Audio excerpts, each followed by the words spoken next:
Hello, I'm Nikki, the Curator of Collections at Kelowna Museums, and today I'd like to talk to you about polishing silver.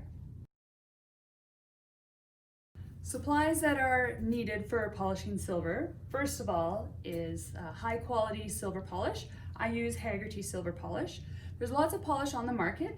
Whatever you use, just test it on the back or maybe the inside of your piece, just in case it scratches. I always apply the polish with either a cotton swab, like a Q-tip, or just a piece of cotton, and that small surface area helps you control where the polish is going so you don't over polish some areas and just allows you to better see what's happening. And a soft brush and some little wood picks or toothpicks can be very useful, especially when you have pieces like this big one here that has lots of ridges.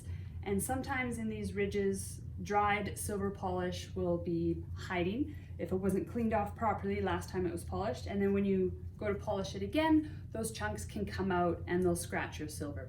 So again, you want to remove all the old, dried up, crusty silver polish before starting again. So for this little cup, I don't want any polish to get on the plastic base. So I've already loosened the screw on the bottom, and I'm just gonna slip some thicker bits of plastic in here. And so that's gonna protect the plastic or wooden base from getting any polish on it or polish residue on it.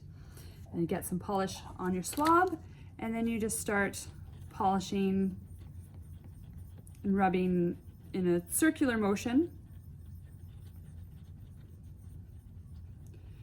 And then when your swab starts to get tarnished or dirty, you just get a new one.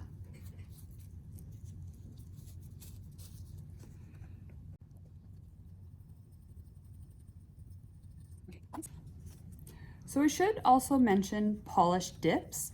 They're great for solid pieces of silver, so silver jewelry and cutlery and things like that, but they should never be used on a hollow object, like a candlestick, because the dip is an acid, and it can, if there's a hollow section, it can get inside, and when you rinse off your object, you might not rinse off or be able to rinse away the bit of the dip that has gone inside the object, and it will continue to eat away at it.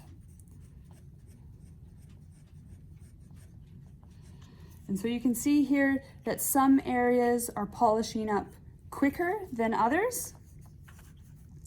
And that's because of probably handling this with bare hands. And so the acids and sulfates from your hands, they're gonna tarnish things differently. And you can see that a really good example of that on this piece, where right here, this is where your palm of your hand would have hit it as you picked it up. And so here, this area is highly tarnished.